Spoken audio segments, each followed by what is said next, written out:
يعمل شير، اعمل شارك ناس تانية، وريها الموضوع، وصلوا ليهم، كونوا اكتف. القلب في الأديان هو عضو التفكير، الترقيع المريع اللي بيقولك بالعكس بقى لعلمك يا آدم أنتم تأتون بالشبهات ولكنها دليل على الإعجاز العلمي في القرآن. هل تعلم أن آخر الأبحاث العلمية بتؤكد على أن العقل في القلب فعلا، وأن القلب فعلا هو عضو التفكير وله ذاكرة؟ سبحان الله. والقرآن ذكر هذا من 1400 سنة قبل ما يؤكده العلم والمعرفة، وإنك تفقه الأشياء. القرآن بيقول لك إن ده بيحصل في القلوب. اوعى تسمع لكلام الأطباء والعلم. لكن الغريبة بقى لما ربنا يبعت كتاب، رسالة من خالق الكون، إنه يقع في نفس المهاترات العلمية اللي إحنا كبشر وقعنا فيها، وبدل ما يصلح للبشرية معلوماتها وقع في نفس الجهل البشري بآيات زي لهم قلوب يعقلون بها ولهم قلوب لا يفقهون بها وغيرها من الآيات. العلم والمعرفة وإنك تفقه الأشياء. القرآن بيقول لك إن ده بيحصل في القلوب. اوعى تسمع لكلام الأطباء والعلم. انتوا حثالة المجتمع وطفلة الحشرة، حمار.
The other thing he noted, which is a fascinating observation that remarkably has gone completely unquestioned in medical science, is he asked, why are there no intellectual seizures?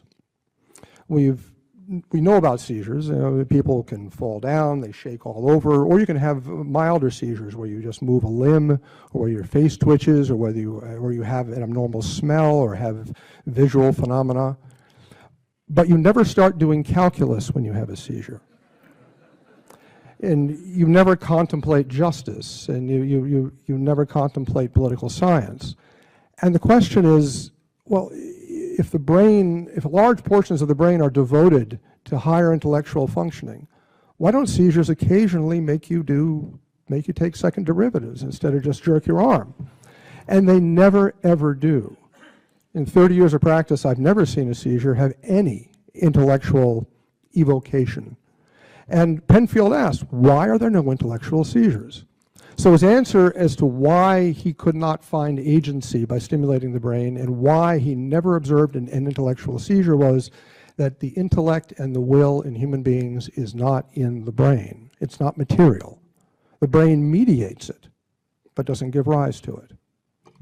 The second line of research was that of Roger Sperry, who is a Nobel laureate, was a Nobel laureate working at Caltech. And Sperry studied split brain patients. You may have heard of these people. They're patients who've had surgery in which the hemispheres of their brain are surgically disconnected. We actually cut through a fiber bundle between the hemispheres so that their brain now really is two brains, essentially. There are connections deeper down, but they don't connect the hemispheres very effectively. And this is done to stop seizures. There are rare kinds of seizures that start in one hemisphere and spread to the other, that if you can disconnect the hemispheres, the seizures are much milder and much easier to live with. So these operations have been done really since the 1930s, and they work very well. And Sperry took these patients and he studied them in detail because he wanted to ask what happens to someone's mind when you cut their brain in half. And the remarkable result of Sperry's work isn't what he won the Nobel Prize for. He won the Nobel Prize because he found a whole bunch of subtle perceptual changes, very, very interesting things.